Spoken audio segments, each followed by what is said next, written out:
Something a little more lighthearted today, as I just got back from some military training.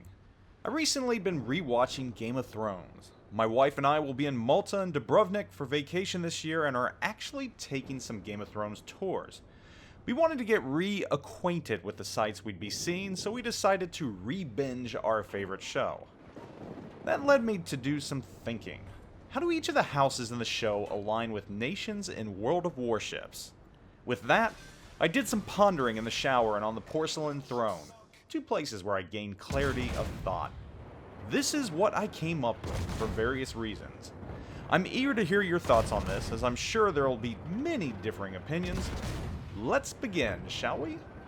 House Stark. Brave, stoic, honorable, and loyal to a fault. House Stark is the United States Navy. Their chips are down at the beginning of A Song of Ice and Fire, and at the start of World War II, but you know they aren't out completely. While Winterfell isn't the most beautiful place in Westeros, there is a majesty to it. Same with the ships of the US fleet. Much as North in the Game of Thrones is vast, so too is the US and its neighboring oceans. I can really think of no better line in the game to represent House Stark. The North remembers. So does the US. Remember the Maine? Remember Pearl Harbor? Now, on to House Lannister. Lannisters always repay their debts, right? Rich, pretty, they have all the best armor and all the best gadgets. They have a leader who is cunning, dangerous, and is slowly leading to the downfall of her house. Who does this remind me of? The German line is House Lannister. In fact, Cersei even parallels old Adolf in some ways. Both are ruthless, genocidal, and maniacal. That is obvious. But again, about that armor. The Lannisters always had the best of everything. And good armor to me in Game of Thrones equates to turtleback armor. And there's no denying Germany had gobs of money in the beginning to buy the best military equipment available. Yeah, Germany is definitely House Lannister. House Targaryen. This one is kind of obvious. Dragons should be the key. And what line reminds you of dragons, and magic carp that swim upstream to turn into dragons, and other mystical stories? House Targaryen is the Imperial Japanese Navy. And I would say that the Zhao is every bit Drogon. Can't you just hear Dany shout Dracarys as the Zhao belches out its HE? Of course, in Game of Thrones, the Targaryen downfall has already happened. In World War II, it's just unfolding before us for the Japanese. Both would re-emerge though. One is on course to retake Westeros, the other cemented its place as a leader in technology. Parallels are close enough. House Greyjoy.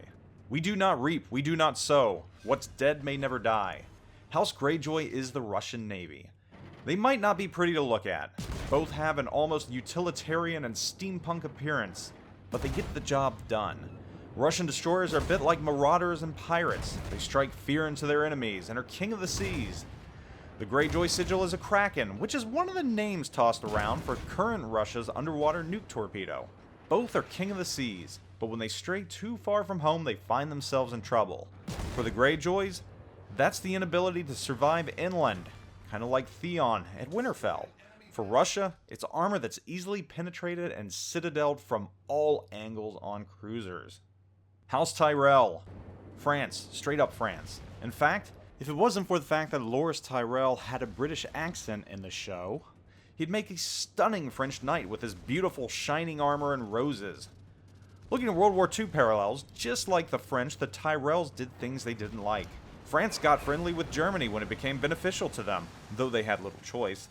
The Tyrells tried to marry into the Baratheon line, though doing so would tie them to a different form of a maniac, Joffrey. Still, going back to Loras, he was a decent knight and a superb jouster. This is very similar to the fast and sleek French ships we are accustomed to, so that's why I give House Tyrell to France. House Frey.